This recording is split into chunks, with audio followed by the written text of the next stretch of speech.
Zdravo YouTube i YouTuberi, dobrodošli na još jedan Supplement Review ili Product Review. Ponovno pričamo kreatinu, nadam se da možete vidite. Pričamo o prolabelnom kreatinu monohidratu, znači je klasičan 100% monohidrat.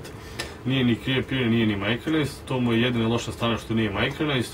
Ovo što creapure nije toliko strašno.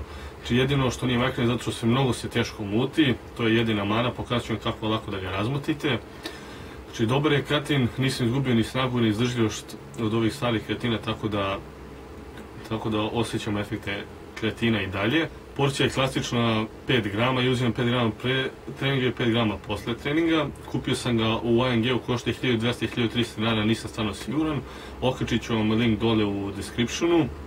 Ima ga na sajtu, znači samo što je drugačije pakovanje, narandžaste boje, ne znam zašto to stavili, ali u prodavnici ima samo ovaj, nema taj narandžast. Tako, znači, dobri suplement, probajte ga, pokazat ću vam kako da ga razmutite u vodi.